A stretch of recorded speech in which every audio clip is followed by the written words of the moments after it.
Good afternoon. I'm John Lentz, City and State's Editor-in-Chief, and I'm pleased to welcome everyone to the 2020 Rebuilding New York Summit. When it comes to construction and housing in New York, it's truly an unprecedented time. The coronavirus pandemic has forced changes in how we build and how much we build. The recession has upended the market, with many people leaving New York City and the profitability of projects coming into question. Tenants and landlords alike are grappling with unexpected challenges, and government is still struggling to find a path forward. Today, we'll hear all about that and more, including how New York City is doing in creating or preserving affordable housing, how the industry is collaborating, and how it's innovating in this challenging environment. But first, I'd like to hand it over to Carlo Cestero, President and CEO of the New York Building Congress, who will introduce our keynote speaker. Carlo, over to you. Thank you. Good afternoon, everyone. John, thank you to you and your team for putting this together. Obviously, it is a very challenging moment, not just for the city and the state, but really for the country and for the entire world. And I think we are, as New Yorkers, as resilient as they come, and we will come out of this and get stronger and get better. And I think we'll be okay, but we do have some challenges ahead. And it's really my honor to introduce Deputy Mayor for Housing and Economic Development, Vicky Bean, this afternoon. I can tell you from firsthand knowledge that the Deputy Mayor has been very busy since the middle of March, bringing people together and creating many committees that she has overseen that have been tasked with working with the Deputy Mayor and other Deputy Mayors and Commissioners and Mayor de Blasio to really help understand what can we be doing and how can we be reopening, building, and then building even better than maybe we were before.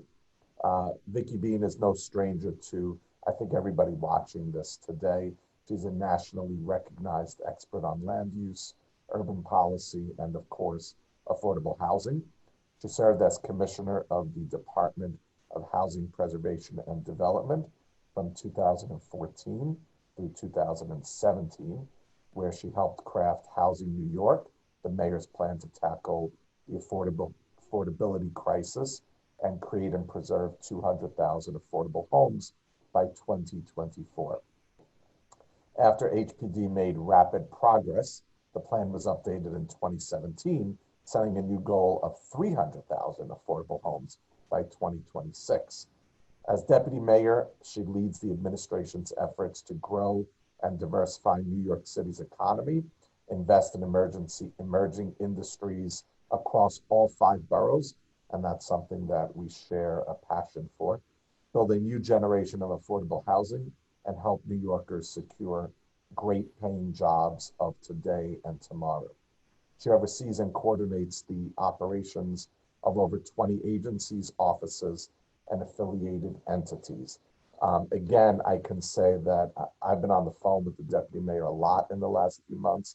Deputy Mayor, you have had some challenging months before you, and I am certain some challenging months ahead of you. But I know that with your commitment and your intellect, that we will come out of this together. And I just say what I always say, the moment now in New York is to build, build, build, because the building industry is what has always gotten us out of financial crisis, out of any crisis. And I know that we're ready to roll up our sleeves together and work with you. We're going to step ahead in our program. I'll now hand it over to Fred Cerullo, President and CEO of Grand Central Partnership, who will make some remarks and introduce our first panel. Fred, whenever you're ready, over to you. Sure, John. Thank you so much. Let me just quickly begin by thanking you and the team at City and State for putting this virtual session together on an issue, as was indicated by Carlo earlier, probably the most important one as we look to the future. All of us at the Grand Central Partnership are really very honored to support this. And those who are doing incredible work throughout the city in our communities today. And of course, as we look to the future and what this new world means in terms of dealing with rebuilding New York. For me, as somebody who spent a good portion of my career in government, and then, of course, for 2 decades here at the Grand Central Partnership, and nearly 2 decades on the City Planning Commission, I really know how important getting good discussion about how we are going to deal with design and construction and building New York in this post-COVID world. I believe the panel that you've put together today to discuss some of these issues is really important, because it really does show the collaboration that's necessary between the private sector, the public sector, and the not-for-profit community, which are all represented on our amazing panel. And I will leave it to them not to take, it would take 3 days to really do justice to the panelists on this panel. And I know that they are no strangers to those who are tuning in today to learn more. So I just want to once again thank you for this opportunity. Look forward to hearing the comments, and as a lifelong New Yorker who loves this city, looks forward to continuing to work with all of you to build a safer, better, and more resilient city. So thank you. Great, thank you, Fred. We'll now go to our first panel. If you're on the first panel, go ahead and bring yourself on, turn on your audio and video, and we'll get started as soon as everyone is on.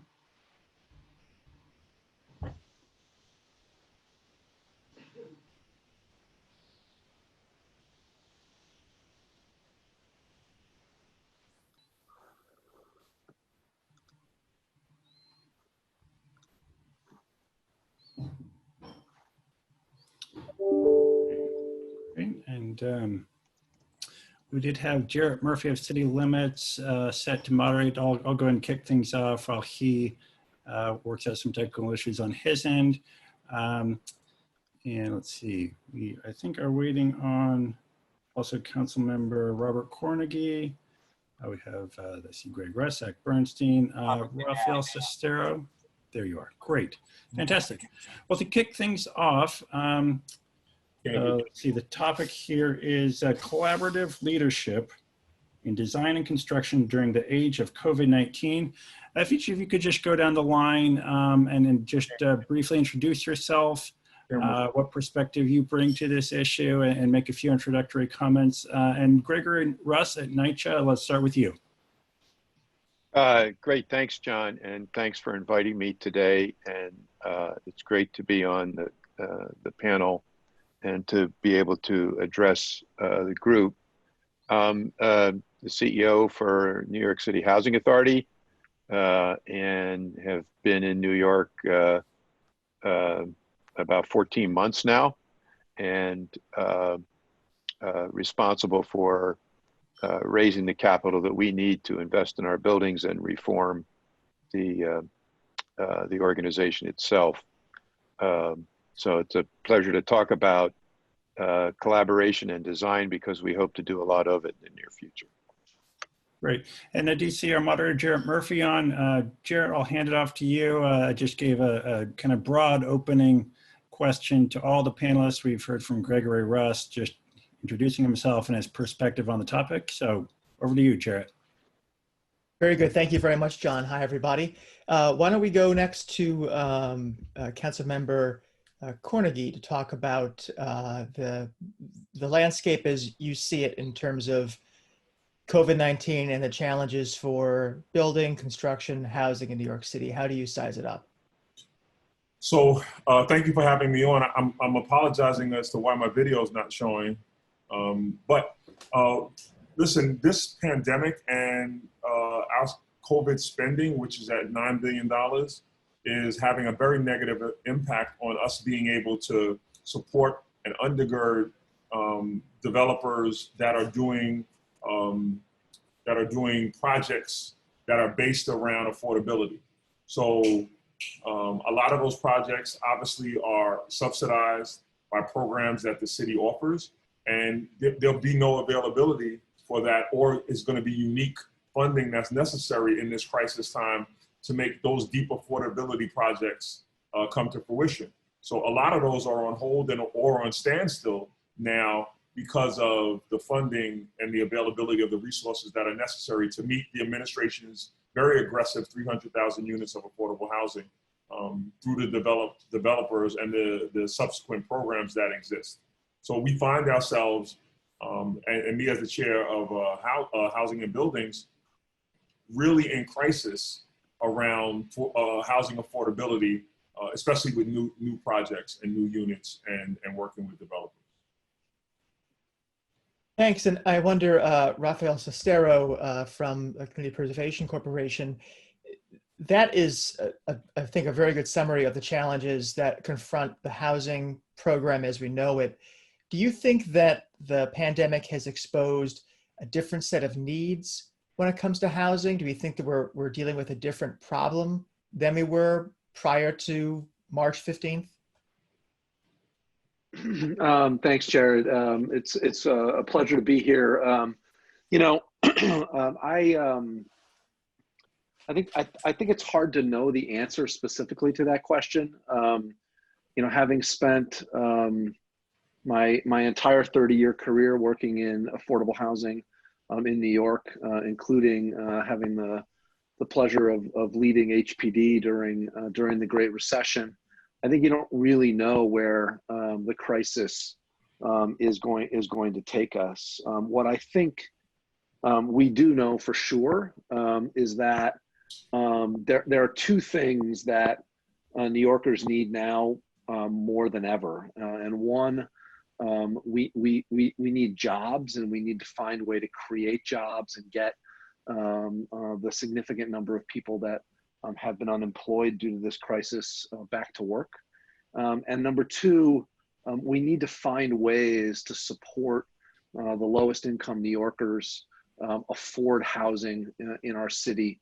And we need to think outside the box about how we do that. And that for me is, I think the biggest change from my perspective is thinking about, are there other ways that we as a city should be supporting the housing needs for the lowest income New Yorkers besides trying to build as many units as we can, and in addition to supporting the Chairman Russ and his team's effort to bring NYCHA back to stable footing. There are still hundreds of thousands of New Yorkers who make limited wages, who need support for housing, and we need to find new ways to support them beyond what we have done so far in this city. Zachary Bernstein also joins us. He's a partner in the real estate development, real estate department at Fried Frank. And Zachary, what do you think about the overall landscape? And do you feel as though this is a moment where, on a broader level, the way that the city has approached planning since 1961 in terms of how it treats its streetscape and the basic principles that underlie that, is this a time to re-examine that?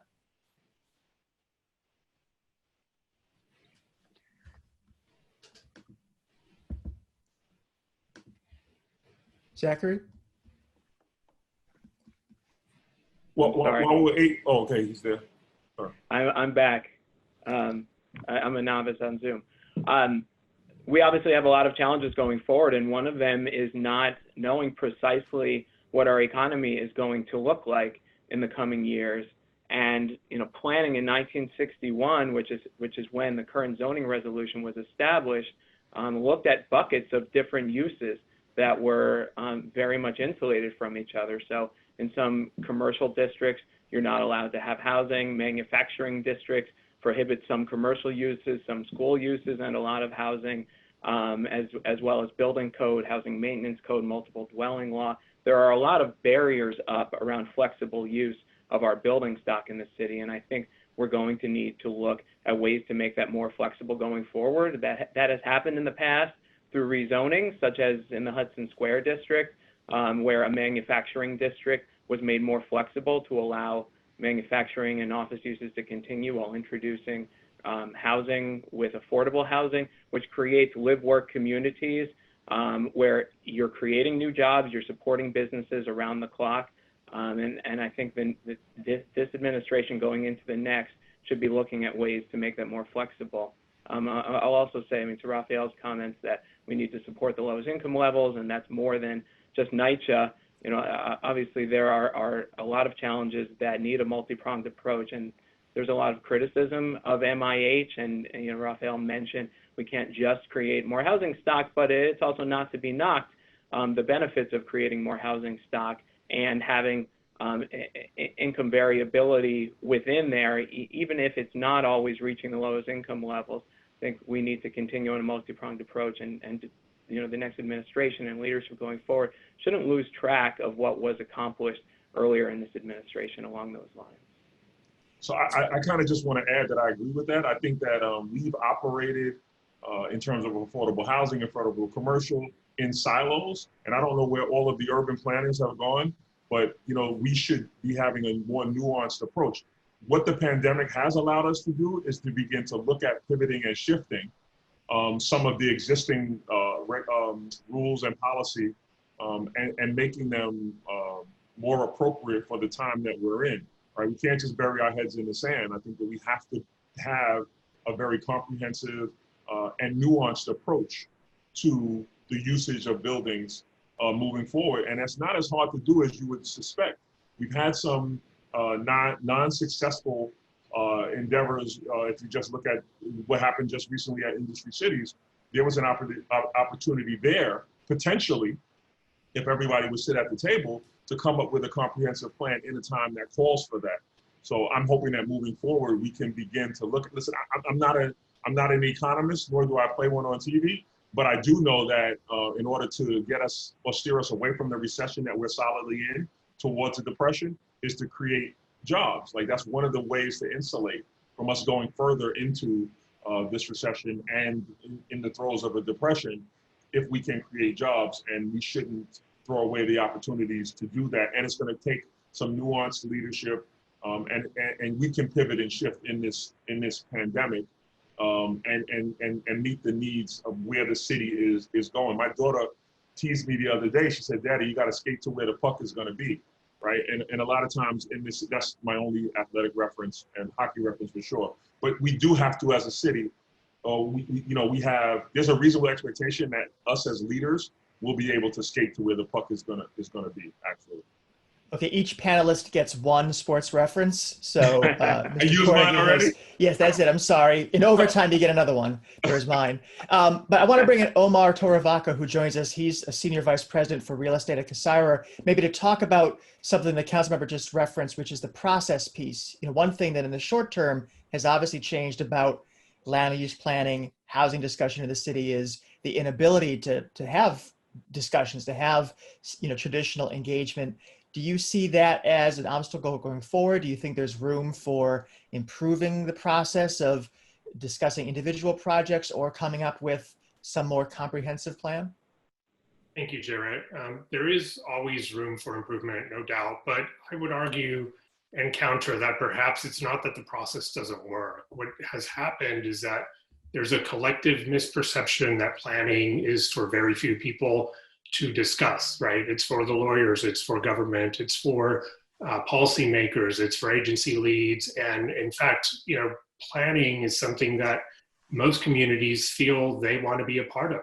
And whether it's through the community board process or through private processes that get undertaken by firms like Scissura, the goal is really to have a dialogue. We're all in the same boat, and whether it's a collection of nonprofits, neighbors, developers, you know, all the stakeholders that roll into the land use process need to be around the table, continuing to have a dialogue, not just about the large policy issues that hinder us from developing even more affordable housing, for example, MIH, but also about the local issues and how those local issues really do represent the need for more comprehensive policy, more creative policy, and policy that not just deals with one item at a time, right? The policies need to really look at the complexity, right? We hear this term comprehensive planning, and without dealing with the complexity that comprehensive planning entails,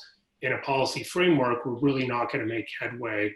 And that needs to also take into account the role of the private sector, which can't be left out of these discussions.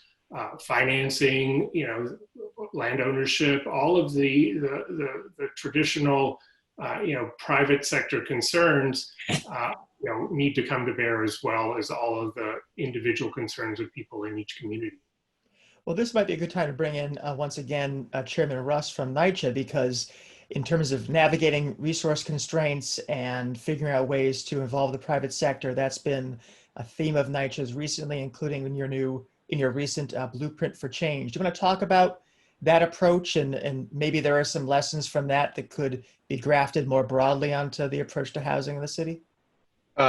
Sure, we'd be glad to. So just very quickly, the Blueprint is a set of ideas to raise the significant reinvestment capital for about 110,000 units of NYCHA housing. The balance of about 62,000 is being addressed through the rental assistance demonstration pipeline. But there's a couple things about the Blueprint that I think are worth talking about. One is related to how we might think about design going forward. Our capital group, along with a number of other folks, including residents, recently produced a volume of ideas called Connected Communities. These are design profiles that address a number of the issues with NYCHA sites. Everything from where the path to walk should be and how they connect to the surrounding neighborhoods. And that Connected Communities handbook is probably going to be embedded into the Blueprint if we're successful in raising the kind of capital we need to raise. The second thing I think that the Connected Communities points to is I want to talk about the opportunity at this scale of investment to really establish a recovery.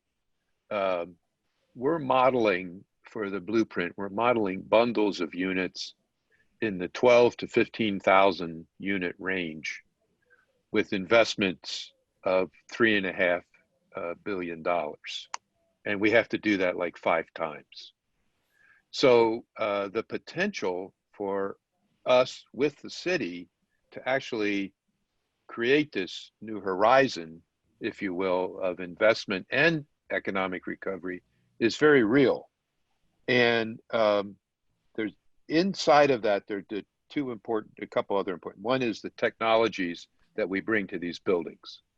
They have to be modern, they have to be new, they have to be based on a future that's going to use energy in a different way. And now's our chance to strike with this portfolio at making a significant dent in a good way in energy consumption.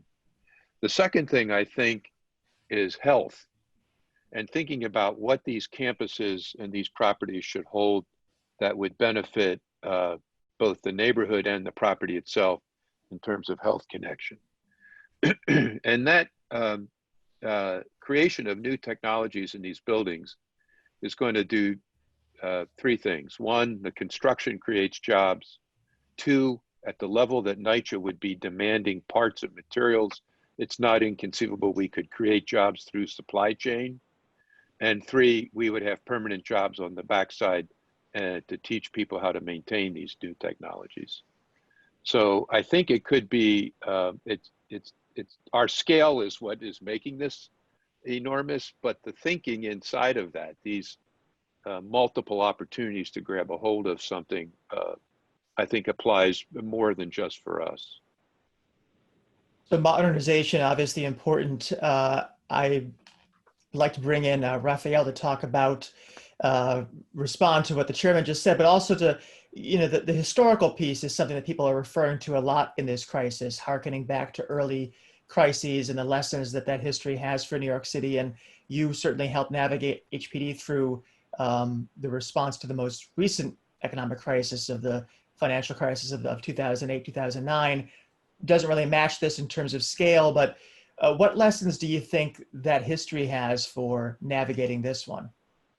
Well, I appreciate you calling me, Jarrett. I think the chairman nailed it in a very important way. And as I, I think history is important. Oftentimes we kind of think that history doesn't necessarily provide the right guidance because perhaps the results turned out imperfect. But, literally since the financial crisis of the 1970s, the city has looked to the housing sector and the affordable housing sector as a vehicle for leading the economic recovery. Whether that was the Koch plan to rebuild neighborhoods in the 80s, or the Bloomberg plan that came out of the 9/11 disaster during the Great Recession, and now. And so to me, what's unique about this moment is to take that history and then mold it with today's current realities. And so find a way to use the blueprint for change, find a way to recalibrate the Housing New York plan to make sure that the economic recovery that can be led by those investments are inclusive and are connected to the people that need the jobs and the economic opportunity the most. And I think that's a really important moment for us right now, that where we can seize upon our history and the knowledge of how we have done that, and we can mold that and partner with the public sector and the private sector to be sure that those jobs and those opportunities are delivering for the communities that have been most impacted by this crisis. So I want to go to one of the questions. We're getting questions constantly from the audience, and thanks for them. Please keep sending them. And I wanted to direct this one to Zachary, because in your early response, you talked about, we don't have a crystal ball. We don't know exactly what direction the city economy is going to go in. There are a lot of potential scenarios, but thinking about whether or not the city is going to continue on the trend it was before this crisis, whether something else new is going to grip us. And the question is, what's the future of luxury high-rises and offices? Are those viable post-COVID? And can the city acquire those buildings for low and middle income housing? What do you think? Is there potential there? Do we know yet?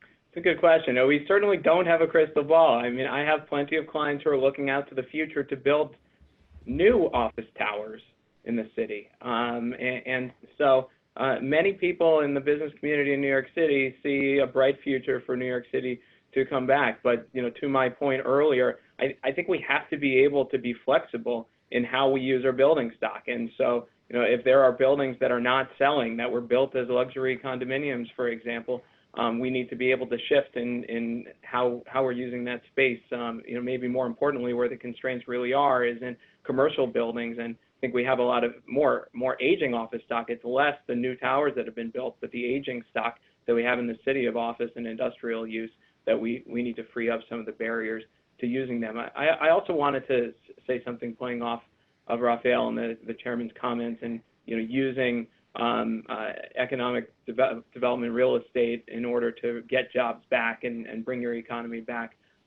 We have a number of initiatives that are left so far undone in this administration and that feed directly into the mayor's housing plan, I think, in a very positive way. One is in Soho, and it really captures what I've been talking about. We've discussed a bit collectively in a district that has had very severe controls on retail that have retailers shying away from investing in those spaces.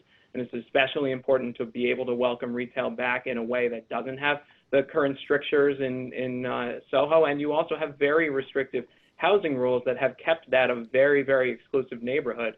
And it's been talked about a lot as one of the potential next rezonings that happen in this administration. And I think it checks a lot of boxes toward inclusivity and releasing some of those restrictions. Additionally, and specifically to NYCHA, there's a rezoning in Gowanus that has been worked on extensively with extensive public outreach. It is adjacent to the Gowanus houses and Wyckoff houses, and I know there have been conversations about how to help with capital needs there while also moving ahead with the rezoning, and you know, the rezoning will facilitate new construction, new businesses, many new jobs in that area. And there's got to be a way to get that done at the same time as embracing the connected communities concepts and the blueprints for NYCHA in order to see both investment there and in the adjacent area that has seen decades of disinvestment because of restrictive zoning rules. I think there's a ton of opportunity that's at our fingertips right now. I hope the administration and the community and NYCHA and the council member can come together there. So this is interesting. Omar, I was just going to bring you in. Yes, please jump in. Sure, if I could piggyback on what Zach is saying. I mean, I very much agree that there's a lot of opportunity to double down on efforts that have been building over the last year and a half. It's not just Gowanus, it's not just Soho and NoHo, which has been percolating under Gail Brewer and Councilmember Margaret Chin's leadership. It's a bunch of private applications too, that if the administration you know, has the muscle to support over the next, you know, 12, 14, 16 months to get to the finish line, I think they could see a whole host of numbers clicking up, not just on the affordable housing front, but also on the kinds of investments that we're going to need to make in New York City to make it more COVID resilient, whether that's open space or community-oriented uses, such as facilities for you know, medical care within the community in which projects are developed, which ultimately end up serving the larger neighborhood. And so I would argue that mixed use and the kinds of projects that the de Blasio administration has supported in very specific instances, like the Allo project in Brooklyn and Flatbush, already sort of paved the way. And, you know, uncovering those other projects that are in the wings and giving them the support they need, the Innovation Queens project in Astoria, you know, going back to the Long Island City sites and figuring out how some of those private applications can move forward, and others throughout, you know, the 5 boroughs, including projects that come with transit-oriented development, such as the ones at Morris Park in the Bronx, are the kinds of projects that, you know, could really help pave the way so that we don't have to wait for a new set of policies to set us in the right direction. We just need to follow through on so much of the work that's already been done. Do you think, I mean, this is a question I'll direct to you first, put you on the spot, and then open to others. I guess this is a question of where policy meets politics, and do we feel the mayor has, for lack of a better term, the juice to get stuff done like Gowanus, like Soho, like some of these other ideas? Does he have the juice? Does he have the time between now and the end of his term? Absolutely. I mean, the entire administration has very dedicated people all the way up and down the ranks, whether it's city planning, you know, or the deputy mayor's team, who's incredibly helpful and astute at moving forward some of the projects that really count. You know, I hope we do hear from her this morning, but, you know, there are developments in the Seaport, developments up and down Manhattan that they are advancing. And I think there are some significant challenges when it comes to affordable housing. You know, the purse strings being tightly held at HPD and at OMB, rightly so, are, you know, disconcerting because they point to additional obstacles for some of these projects that have been in the works for a while. And nonetheless, I think, you know, working together with the private sector, the administration and the mayor could find really big solutions to really challenging problems, one project at a time. I'm convinced that they have the muscle to do it. Councilmember Cornegy, why don't you weigh in as someone who, you know, deals in city politics on a day-to-day basis? Do you see the landscape as being amenable to kind of playing out these ideas or to maybe developing new ones? Do you think that the appetite is there in the council with 2021 elections coming before we know it?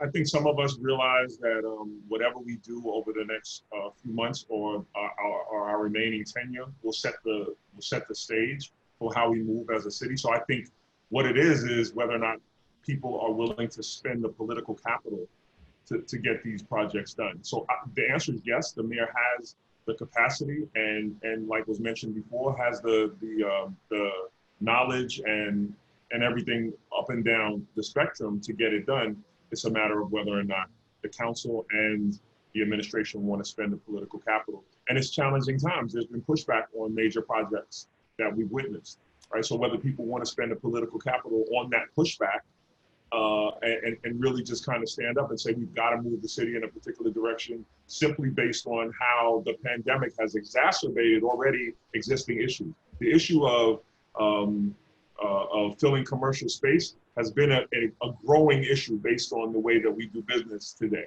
So that's not new. It's been exacerbated by the pandemic and by companies realizing that they can get productivity from their workers on a mixed time basis or on a full-time at-home basis. I've talked to CEOs of corporations who said they've gotten more productivity having their employees at home being able to meet their other needs. So we had challenging situations with the rental of commercial space dating back, 10, 15 years now.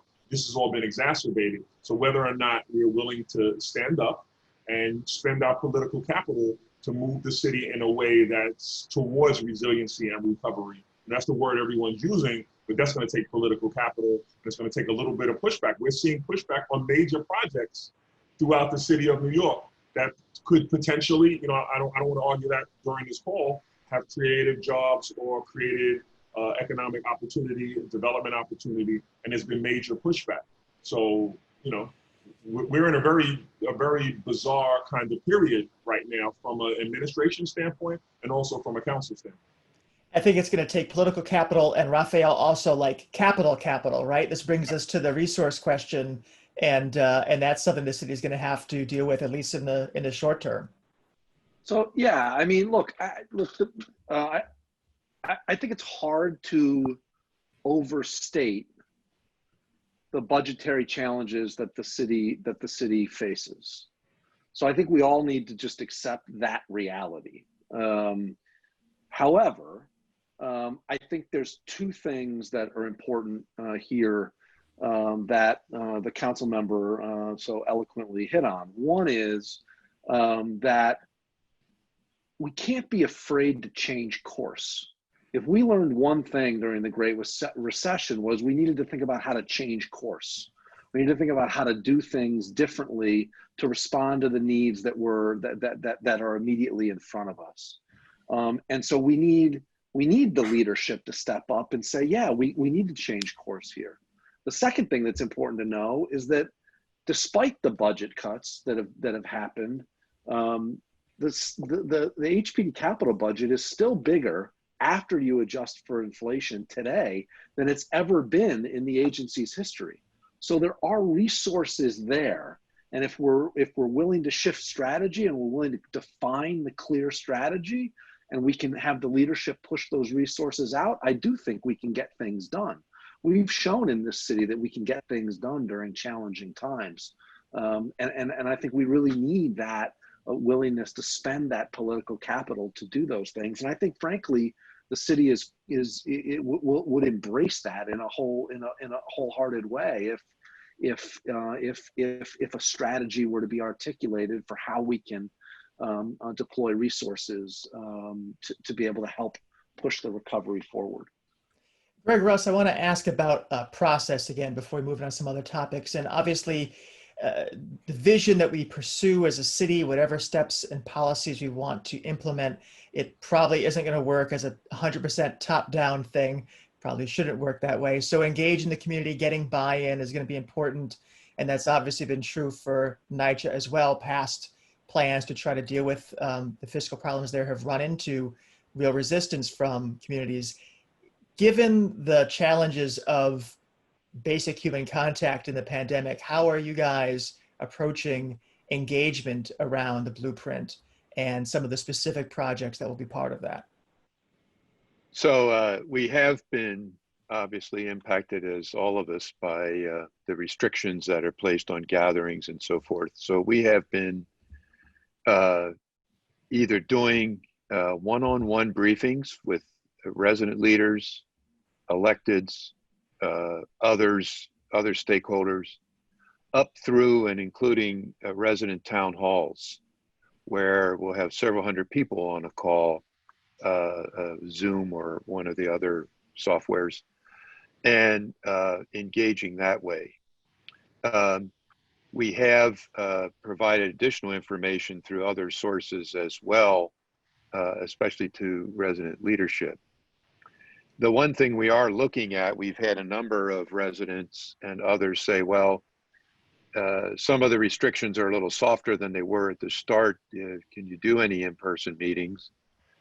We're not opposed to that, but we also want to have to be smart about it, because we want to follow the guidance that's out there, make sure we have the space and so forth. But it has been a little more difficult in that when you have a public meeting and folks get to see everything in that room, you have that connectivity that comes from the physical presence. And there's an actual feeling of the event, which is harder to get, I think, when we use our virtual rooms. And the second thing is, I think that you get that the technology divide is clearly impacts your ability to reach people. I mentioned technology in one of the earlier comments. I mean, one of the things we have to do to these buildings is make them modern in the sense that they have to be usable in the age we're in. I mean, these buildings were designed and built, a lot of them, in the 1950s and 60s. And the construction was designed, okay, I'm building a tank, and this is a tank, but you can't do Wi-Fi in it today because it's built like one. So we have to address that as well. But we have reached out, we continue to do so. But I do represent in the call, in this conversation, it's a little bit imperfect in terms of being able to like actually be at a tenant association meeting and have folks engage with you in a dialogue right in the same room. But we have been trying very hard to reach out to people, and we'll continue actually over the next several months, because none of the ideas are done cooking. So they're all open for discussion and engagement. And we'll probably continue to keep connecting with people well into next year as we try to explain what the ideas hold, the potential they hold.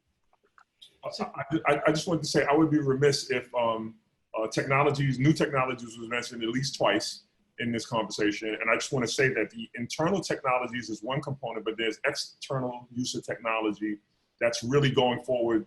Hopefully that will change the way we do business, meaning, you know, I have a couple of bills in around the uses of drones for building inspections and energy efficiency. Obviously, you know, there were a couple of deaths recently, well, over the last decade, I think just 3 or 4, based on facades falling and killing people, right? You know, it's a slow, methodical process to inspect, you know, the amount of buildings that aren't new construction that have been in existence, as mentioned, you know, dating back even before the 60s.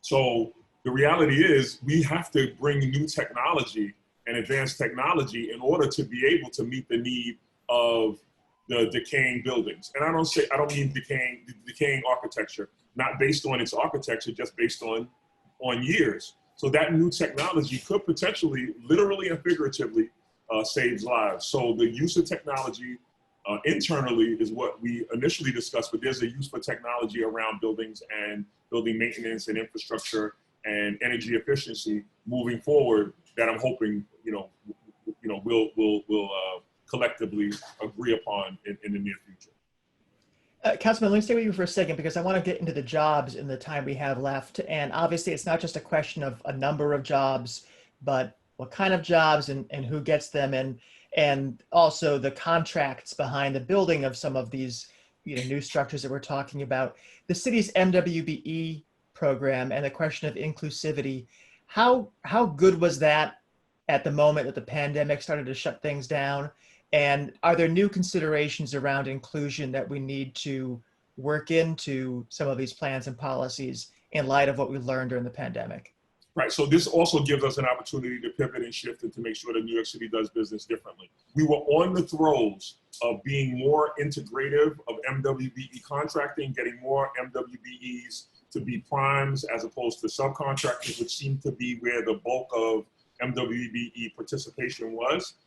I'm concerned that at the risk of expediency or at the risk of meeting this crisis, that we'll abandon that whole program and the desire and the focus that had been on MWBs. I'd like to say prior to the pandemic, there was a solid focus on making sure that every agency was meeting the needs of this very aggressive 30% MWBE inclusion.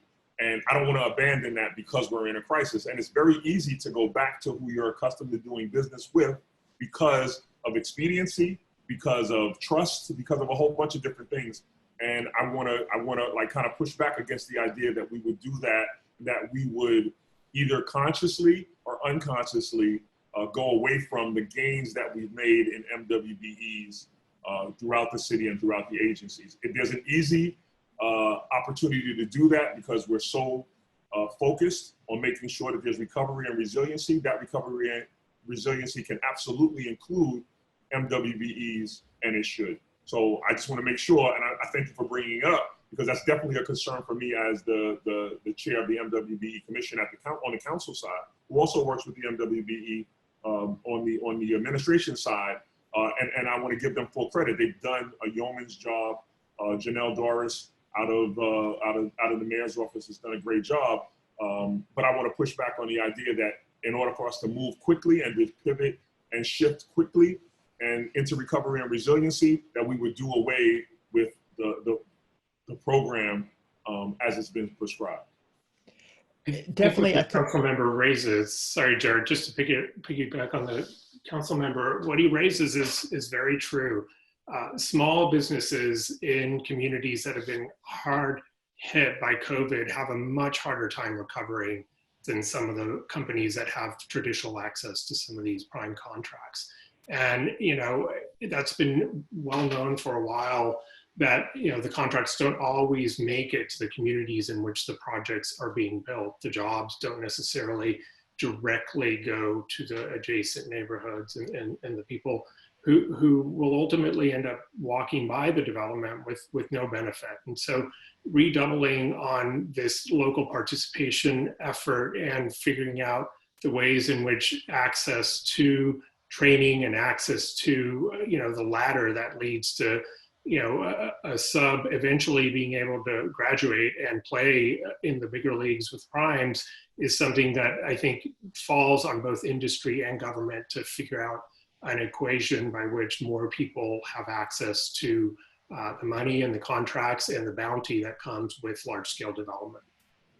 Zachary, of the 19 questions we've received from the audience, at least 14 of them are about jobs, and not about the number of jobs, but about the kinds of jobs we're talking about, and the question of whether or not the jobs that we are hoping will come are going to pay enough that folks can actually afford to live in the city, however the city looks in a year to 5 years.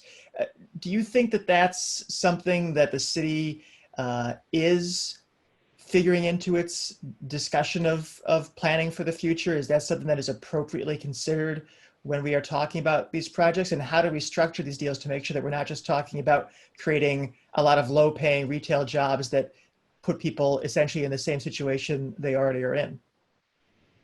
That is a tall order of a question. As a land use lawyer, I don't think I have the answers to that question. Policymakers have been trying to come at that from many directions for a very long time. You know, it's difficult. You know, to my point of flexibility, you can't necessarily mandate the precise types of businesses you have, and whatever businesses end up in an area because it makes sense, those businesses are serving some need in that area.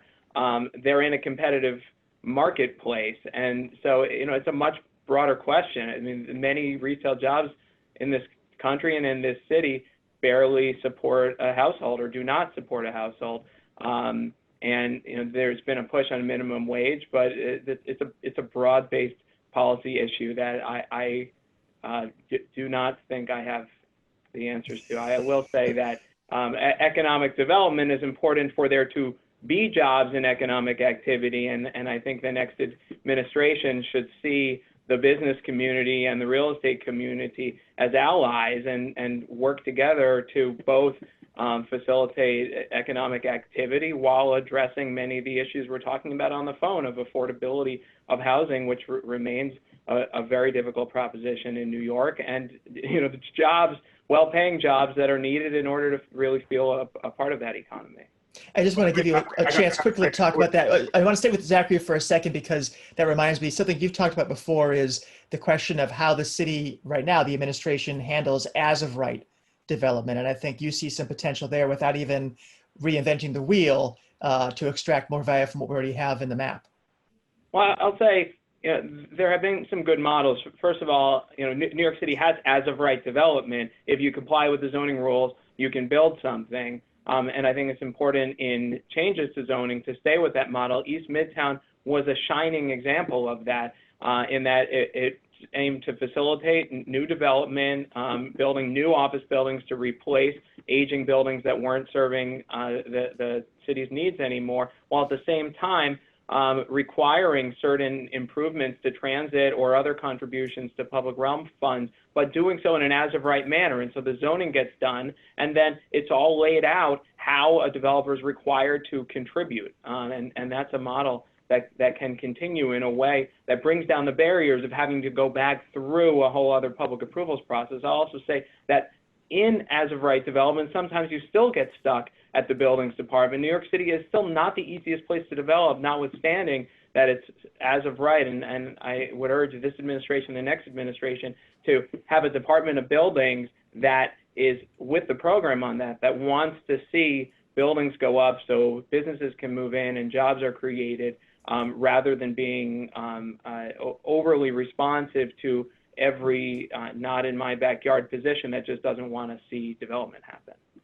And Councilmember, want to jump in? Yeah, I'm sorry. I would be, again, remiss if I didn't mention the fact that I got my butt really kicked on the industry cities, and it's centered around the jobs and the amount of jobs that were going to be created. But really, the ability to change that land use model to include SUNY and CUNY campuses was what I was really all in for, because the jobs as they're stated now may not be necessarily conducive to the immediate community, but having an education pipeline that would ultimately, through attrition, begin to fill those jobs from community members was an important component. So the land use change would have allowed to have educational campuses on the industry cities campus, which would be direct pipelines into those jobs now and in the future. So while I got my butt kicked, I still stand firm that those jobs, no matter what the amount of them were, could have been created and would have allowed for a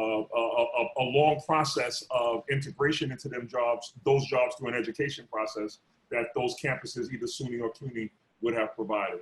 So that was a butt kicking that I took, but I felt like it was okay because it highlighted the fact that we need to be nuanced as we do development in the future.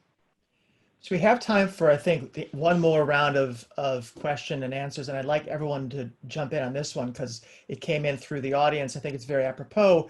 At 9 p.m. tonight, I'm going to turn on my television and watch a back episode of Matlock, but many people will instead tune into the presidential debate, and I probably will as well. And so this question, I think, is very, very prescient, very apropos. In what areas is New York State and federal government is the state and federal government essential to future housing plans? And why don't we start with a man who I know thinks about this daily, and that's Greg Russ. What are you looking to hear from the presidential candidates? What's something the state can do, either generally or specifically on the blueprint? And if we could each take maybe a couple minutes on this so we have time to get everybody in, I'd appreciate that. Thanks, Jarrett. Sure. The blueprint is modeled on a set of steps to unlock additional subsidy from the federal government. So none of the capital is possible unless we can pay the debt that we would incur, and that's going to require additional subsidy at the federal level. Now, the means of accessing that subsidy and the amounts, I think, are going to vary significantly in the election. I think that there's a general sense that some kind of infrastructure investment strategy would benefit the country at large, as well as New York, at least on one side of the debate. And I think that could be very helpful for public housing, thinking about just from NYCHA's point of view. At the state level, we have sent we had to create a partner to do the blueprint. It's called the New York City Public Housing Preservation Trust. And the trust bill we just sent to Albany for staff review, hoping it'll be introduced in the next few weeks. So on the state side, what we're asking for is the creation of an entity that's designed to finance and build and preserve public housing. So if we can get that and some of the flexibility with procurement, particularly as the procurement would allow us to then embed requirements for MBE, WBE, resident jobs, those things would be a part of the fabric of this blueprint and preservation. So I think we're looking to the federal government to provide more subsidy, but we could just as easily say provide additional support at the scale needed. And we're looking to the state at the moment for the legislation we think we need. The city has been a really good partner. I mean, the city has committed well over $2 billion as part of the HUD agreement and continues to assist in many, many other ways, both formal and informal. So that's kind of a quick take, but we will need a federal program of some kind, I think, to pull ourselves out of this, certainly here, but that's true in many other locations as well. So let's go kind of Aladdin's lamp style, but pretend you only get two wishes. One from the federal government, one from the state. Rafael, what do you think? What's the biggest need for the city's housing environment from both those players now? So I think, and I mentioned it briefly earlier, I think from my perspective, I think the biggest thing that we lack in New York City is a broad-based and comprehensive strategy around rental assistance. And that is not something that a municipality can typically do on its own. We need the federal government as a partner there.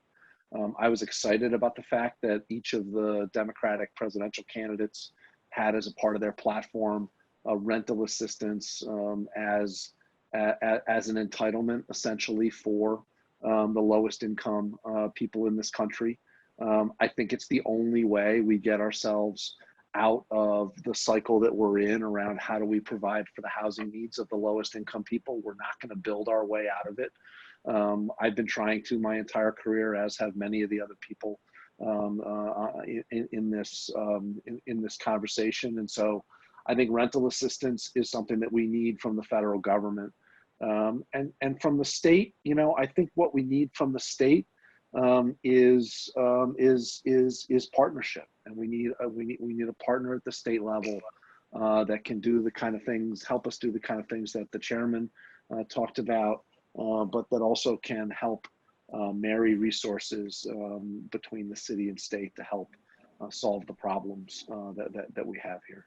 Councilmember, what's the top of your wish list? One from the feds, one from the state. What does New York City need?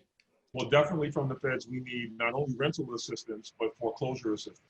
The middle class folks around this city are suffering tremendously. If you've got a 1, 2, 3, or 4 unit building, you're going under at a rate, and people are kind of turning a blind eye to that. Not intentionally, but there's such a need for rental assistance that I don't want to leave out the necessity to have foreclosure assistance also. And then from the state, I agree. We need a solid, comprehensive plan or partnership for the city and state to get. If no other time in the history of this country or the history of the city has the city and state needed to be together, it is now, right? So I want solid, continued, collaborative partnership with our state and our state representatives and the feds. In the infamous words of Cuba Gooding Jr., have to show us the money. Zachary, top the Cuba Gooding Jr. reference if you can. I would, at a very broad level, pray for earnest and non-politicized collaboration between the federal government and state and city governments.